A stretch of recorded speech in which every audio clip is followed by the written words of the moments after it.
আসসালামু আলাইকুম, সবাই কেমন আছেন? আশা করি সবাই ভালো আছেন। এই তো চলে আসলাম সুমি ব্লগস থেকে নতুন একটা ভিডিও নিয়ে।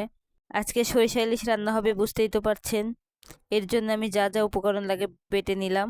এখানে 2 রকমের সরিষা, সাথে কাঁচা মরিচ লবণ দিয়ে বেটে নিয়েছি। আর পেঁয়াজটা আমি আগেই বেটে নিয়েছিলাম। এখন আমি কড়াইতে সাদা তেল দিয়ে দিলাম। সরিষার তেলটা ব্যবহার করলে বেশি ভালো হয়। যা যা উপকরণ লাগবে আমি এখানে নিয়ে নিচ্ছি আরও 3 টুকরা মাছ। তেলটা গরম হয়ে আসলে আমি পেঁয়াজ বাটাটা দিয়ে দিলাম। কিছুক্ষণ কষাবো। একে একে সম্পূর্ণ উপকরণগুলো দিয়ে দেব। চুলাটা আমি মিডিয়াম হাই হিটে রেখেছি। চুলার আঁচটা একদম বাড়াইনি।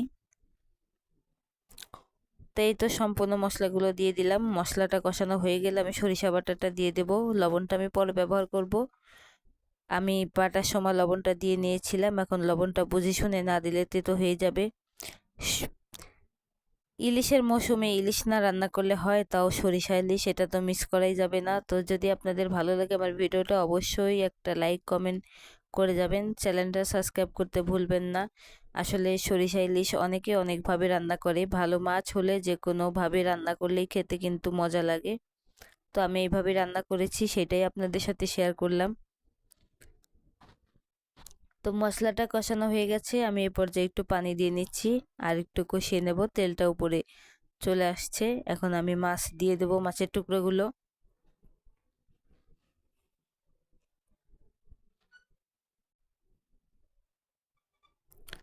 এই তো আমি লবণটা একটু চেখে দেখেছিলাম। এই পর্যায়ে লবণটা দিয়ে দিলাম।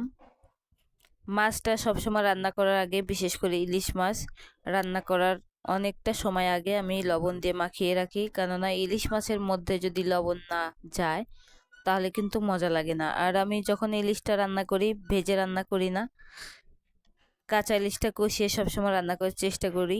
আলহামদুলিল্লাহ পরিবারের সবাই এভাবেই পছন্দ করে। তো সবসময় চেষ্টা করবেন মাছে একটু লবণ মাখিয়ে রাখার জন্য। তো আমি এখানে পানি দিয়ে দিচ্ছি। মশলাটা কষানো হয়ে গেছে। আমি মাছের টুকরোগুলো দিয়ে দিলাম। এখন কিছুক্ষণ জাল দিয়ে নেব।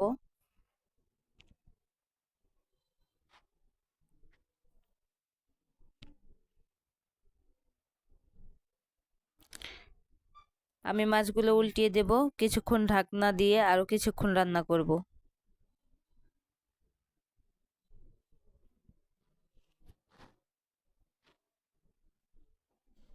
মাছটা ভালোভাবে উল্টে পাল্টে দিলে 2 পাশে ভালোভাবে সেদ্ধটা হবে। আর ইলিশ মাছের রান্না করতে বেশি সময় লাগে না, এটা খুবই সহজ রান্নাটা করা। আর মাছগুলো দ্রুত সেদ্ধ হয়ে যায়। এই তো আমি ঢাকনাটা তুলে নিচ্ছি। আর আমি ঢাকা দিয়ে রাখবো না, রান্নাটা প্রায় শেষের দিকে। এখন আমি আরো কিছুক্ষণ জাল দিয়ে নেব, ঝোলটা যেন কমে আসে। এই তো আমার রান্নাটা প্রায় হয়েই গেছে। আজকে রান্নাটা যদি ভালো লাগে অবশ্যই চ্যানেলটা সাবস্ক্রাইব করতে ভুলবেন না।